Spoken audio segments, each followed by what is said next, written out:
எம்ஜிஆர் பற்றி பெருமையாக பேசுகிறார். புரட்சி தலைவர் எம்ஜிஆர் அவர்கள் தமிழ்நாட்டில் ஆட்சியில் வருவதற்கு முன்பாகவே பாண்டிச்சேரியில் ஆட்சிக்கு வந்துட்டாருங்கிறார். 1977 புரட்சி தலைவர் எம்ஜிஆர் அவர்கள் தமிழ்நாட்டில் ஆட்சி அமைச்சாங்க. ஆனா அதுக்கு முன்னாடியே 1974லயே இங்க புதுச்சேரியில அவங்களோட ஆட்சி அமைஞ்சது. அதனாலதான் அப்பவே சொன்னாங்க, நமக்காக வந்தவர் எம்ஜிஆர், அவரை தமிழ்நாட்டில் மிஸ் பண்ணிடாதீங்கன்னு நமக்கு அலர்ட் பண்ணதே புதுச்சேரி தான். இது பல பேருக்கு தெரியாது, அதனால் அந்த கதையும் சொல்லிடுறேன். அதாவது எம்ஜிஆர் 72 கட்சி ஆரம்பித்தார். 73 திண்டுக்கல் பை எலெக்ஷன் வந்தது, ஜெயிச்சிட்டார். திமுக 3வது இடம் போயிடுச்சு, டெபாசிட்டுக்கு கொஞ்சம். அப்புறம் பாண்டிச்சேரிக்கு எலெக்ஷன் வந்தது, எம்ஜிஆர் தனியாக நின்றார். காங்கிரஸ் திமுக எல்லாம் மண்ணை கவ்வி எம்ஜிஆர் தனியாக நின்று பாண்டிச்சேரியில் ஆட்சியை பிடித்தார். ராமசாமின்னு ஒருத்தரை முதலமைச்சராக்கினார். அங்கே 2 பேர் பெரிய தகராறு, ராமச்சந்திரன் ராமசாமி.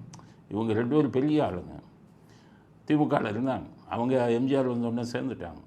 அதில் ராமசாமிங்கிற ஒரு ஜூனியர், அவரை முதலமைச்சர் ஆக்கினார் எம்ஜிஆர். ராமச்சந்திரன்கிறவரை மந்திரி ஆக்கினார்.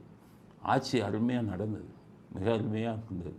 அப்புறம் ஏன் பாண்டிச்சேரியில் எம்ஜிஆர் அவருக்கு ஆட்சிக்கு வரல? அதுக்கப்புறம் 77 இங்கே வந்துட்டார். ஆனால் 77 வந்ததுக்கப்புறம் அவரால் மறுபடியும் பாண்டிச்சேரியில் ஆட்சிக்கு வர முடியவில்லை.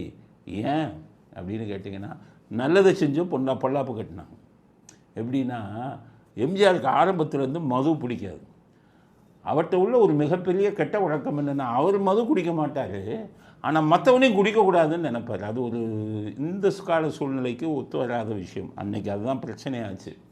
இவர் ஆட்சிக்கு வந்தவுடன் பாண்டிச்சேரியில் மொரார்ஜி தேசாய் இங்கே 77 பிரதமரான உடனே, பாண்டிச்சேரியில் மது விலக்கை கொண்டு வாருங்கள், நான் தமிழ்நாட்டில் கொண்டு வர போகிறேன், பாண்டிச்சேரியில் இருக்கிறவங்களும் குடிக்கக்கூடாதுன்னு சொன்னார். பாண்டிச்சேரியே மதுவால் தான் ஓடிக்கிட்டு இருக்கு. பாண்டிச்சேரியில் பல தொழிலாளர்கள் கல் இறக்குவாங்க, இது பண்ணுவாங்க. அங்கே மது இல்லைன்னா அவ்வளோதான். அதனால் மதுவை ஒழிக்க வேண்டும் பாண்டிச்சேரியில்னு எம்ஜிஆர் சொன்னதுனால அத்தனை பேரும் அதற்கு பிறகு அதிமுகவுக்கே ஓட்டு போடுது. இது பலருக்கும் தெரியாது, ஸ்டாலினுக்கே தெரியாது, அவர் எங்கே பழைய கதை எங்கே தெரியும். அதனால் எம்ஜிஆர் போனார்.